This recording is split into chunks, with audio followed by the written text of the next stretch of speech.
By mid-morning of the next day, my Opa PJ left home for work. With no adult company, Oma Helena kept herself busy. The children were put to work tidying up the house. The stuff left behind by the previous tenants would also have to be gone through and processed. Useful things were put away. The rubbish was discarded. She and her 6 children settled into the rented farmhouse. Being a wood and iron structure, it was noisy, full of creaks and soft bangs as the wood frame shifted on its foundation, and as the corrugated iron plate heated and cooled, and tapped and creaked as they expanded and contracted. But even though she understood this, Helena felt uneasy. That explanation didn't seem to work for everything she heard. Opsaal. It's an Afrikaans word that means saddle up. But it was also a place, a farm to be exact, a lonesome speck of nothing on the edge of a dirt track, nowhere near a main road in the South African wilderness, somewhere in the Adelaide district.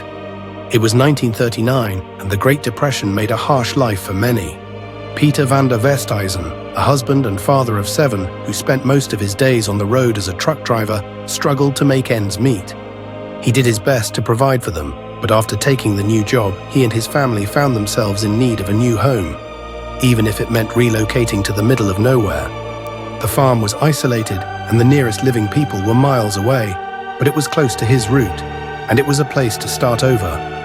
The move went smoothly, painlessly, but as Peter left for work that next Monday morning, leaving his family completely alone, he had no idea he was leaving Helena and his children at the mercy of something dark and sinister. Something unseen and violent lurked in the shadows at Opsaal. Strange shadow figures roamed the old corrugated iron structure, something that wasn't shy or recalcitrant about striking her in front of her children. A darkness infected the entire property and struck terror into the hearts of them all. With the passing of each day, Helena became increasingly tense and afraid, but she had to hold out. She had to put on a facade, keep a brave face for the sake of her children. They had to hold out until Peter returned. Then they would plan an escape, because she knew if they stayed there, someone was going to die. Opsaal, by South African author Christina Engela, was inspired by a true story and based on a legend from the van der Westhayzen side of her family. You can get Opsaal now on Amazon, in ebook, paperback, and as an audiobook, narrated by Darla Middlebrook.